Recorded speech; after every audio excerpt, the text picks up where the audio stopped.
Very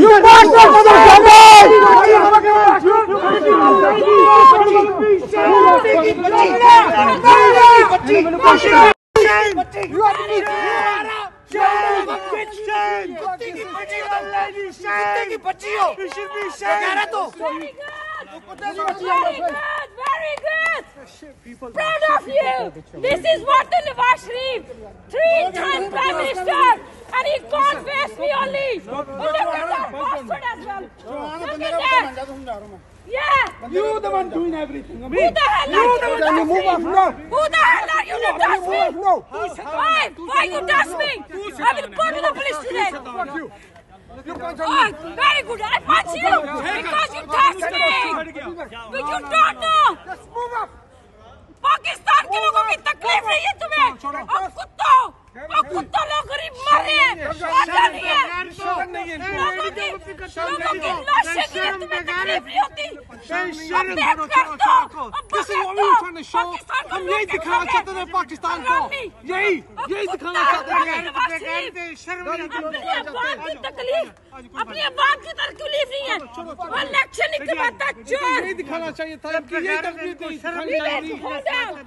बताएं क्यों नहीं करवाते इलेक्शन पाकिस्तान में। इतनी गल कर थे आप लोग सारे साहब ही। अच्छा किया।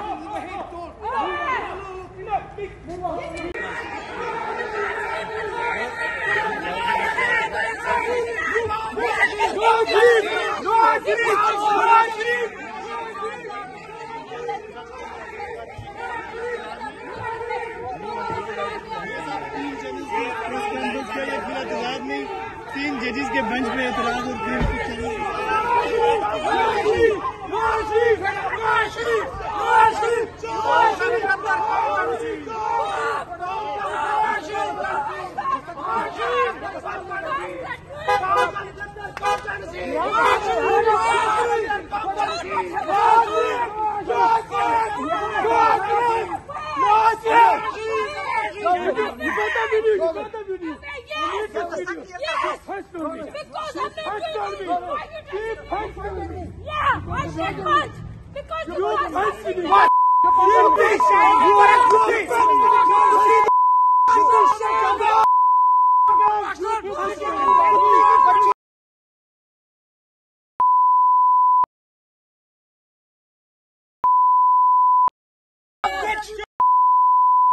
और नजर आ रहा है सामने लिखा हुआ है जुल्म मिटने के लिए। दो चीजों से मिटेगा भाई। एक, अदल की कुर्सी पे जो लोग बैठते हैं ना, वो अदल के हिसाब से फैसले करने लगे। दूसरा, कौम निकल खड़ेगी उस जुल्म के खिलाफ, तो जुल्म खत्म हो जाएगा। या इन दोनों में से कोई एक चीज हो जाए या दोनों हो जाए। अगर 420 का मुकदमा था, उस वक्त अदलिया में जो लोग बैठे हुए केस देख रहे थे, वो पूछते ना यार चीट हुआ कौन है। जब उनको दिखता कोई चीट नहीं हुआ, केस खत्म कर देते। तो जालिम जुल्म कर ही नहीं पाता। 9 जजेस ने नोट बिफोर किया मेरे केस को यार, 1.5 साल चला। शख्सी जमानत का केस, सेम केस इस्लामाबाद में कर दिया। एक ही इल्जाम पे 2 केस हो नहीं सकते भाई। मतलब 60 दिन का वक्त होता है। 102 दिन के बाद मैं जीत गया, केस बरी हो गया। 102 दिन के बाद अपील फाइल की, एक्सेप्ट कर ली। नहीं करते ना एक्सेप्ट, खत्म हो जाता ना जुल्म यार। भरी अदालत में मुझे बरी कर दिया, फिर पता नहीं क्या हुआ। 2.5 घंटे बाद का नोट बिफोर, मैं नहीं सुनता ये केस। खड़े रहते अपने फैसले पे, मिट जाता जुल्म। अल्लाह ताला ने बिठाया इन कुर्सियों पे इनको यार, ये अल्लाह ताला की तरफ से फैसले करने हैं।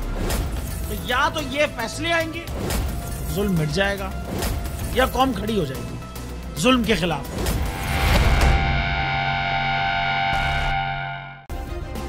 सब्सक्राइब करें और बेल दबाएं ताकि कोई खबर रह न जाए।